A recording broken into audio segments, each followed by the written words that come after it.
Dans cette vidéo, je vais vous tenter de vous expliquer le plus rapidement et le plus simplement possible qu'est-ce que sont les components en React. Que ce soit en React Native ou React.js, de toute façon, ça marche de la même façon. Donc un component, qu'est-ce que c'est? Composant en français d'ailleurs.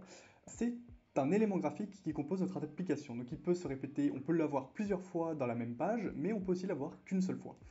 Il existe deux types de components en React. Il y a les components que j'appelle natifs et ceux que vous créez, donc on va dire les personnalisés. Les components natifs, c'est ceux qui sont fournis avec React. Il y en a quelques-uns, on va les voir tout de suite. Et en fait, les components personnalisables, c'est ceux que vous allez créer à partir des components natifs. En fait, ça sera forcément des components natifs que vous allez assembler entre eux. Donc par exemple, ici, quand on va dans notre app.js, on peut voir, donc on a ici le point d'entrée, donc le return de base. C'est le point de départ de notre application, donc on voit qu'il y a plusieurs components, donc un component view, qui veut dire vue, donc c'est le component de base en fait qui va représenter la vue, donc il est obligatoire pour tous les components. Ensuite, par exemple, on a un texte qui va tout simplement, comme son nom l'indique, indiquer un texte. Ensuite ici c'est pour le statut bar, c'est pour ça c'est on va dire un paramètre qui est on peut l'enlever, c'est pas très important pour le moment, mais en gros c'est pour gérer les paramètres de la barre de statut sur Android ou iOS. Donc pour l'instant on n'a pas grand chose de très particulier. Maintenant ce que je vous propose c'est de créer rapidement un component. Un component quand on le crée nous-mêmes, généralement on a tendance à le mettre dans un dossier qu'on appelle components pour mieux s'y retrouver. Donc on crée ce dossier components ici.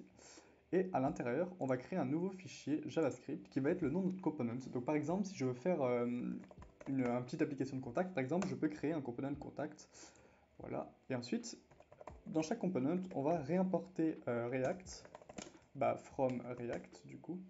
Et ensuite, on va déclarer notre classe de notre component. Donc classe contact qui va étendre de React.component qui est, on va dire, la classe mère, la classe parente de chaque component. Donc extend React.component avec une majuscule. Voilà. À l'intérieur, on va devoir implémenter une fonction qui est obligatoire, c'est la fonction render. La fonction render, comme son nom l'indique, ça veut dire rendu en français, c'est la fonction qui va permettre de rendre, de faire la partie graphique de notre component. Comme je vous l'ai dit, comme c'est un élément graphique, forcément il faut une fonction de rendu. À l'intérieur, du coup, on va devoir return ce qu'on veut afficher. Comme je vous l'ai dit, on n'a pas le choix déjà de commencer par un component view. Quand vous l'écrivez comme ça, view, donc là c'est comme un peu du HTML, hein, c'est un langage de balisage, c'est une sorte de norme un peu qui a fait React, je crois que ça s'appelle JSX, ça c'est pas très important mais bref, voilà.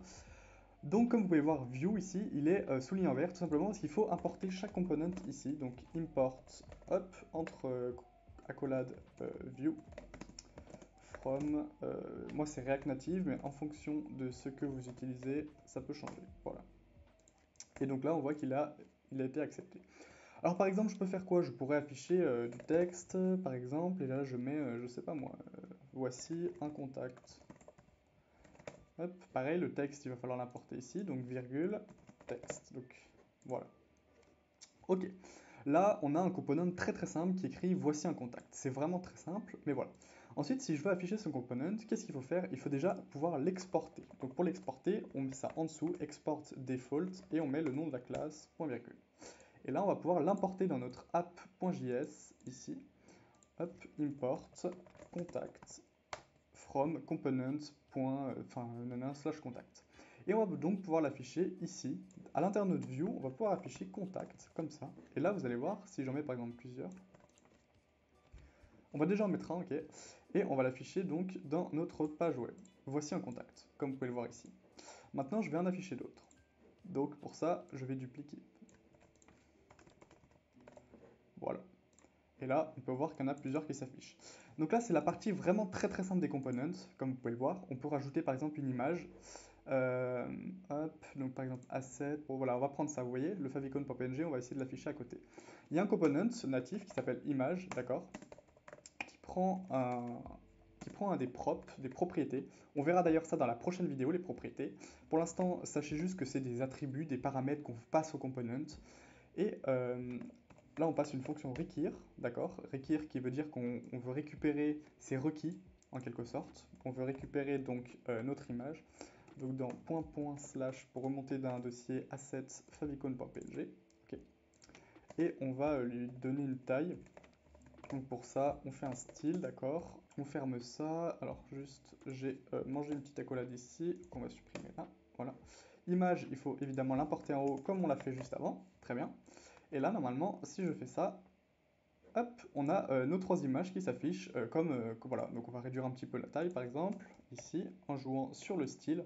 Pareil, je ferai une vidéo sur les styles, mais j'ai vraiment envie de découper mes tutoriels en le plus de vidéos possible pour que vraiment vous ayez quelque chose de très précis. Par exemple, si vous cherchez sur YouTube comment faire, qu'est-ce qu'un component en React, au moins vous ayez une réponse rapide, précise et concise. Voilà. Donc c'est déjà tout ce que je voulais vous montrer. Donc voilà, ici vous avez les trois components, vous pouvez en rajouter autant que vous voulez, vous pouvez ajouter d'autres components, hein, on pourrait faire des contacts, des autres contacts, enfin bref, on peut faire ce qu'on veut au final, hein, ça c'est vraiment génial. Et comme vous voyez, ça s'actualise en temps réel, du coup ça c'est vraiment vraiment cool.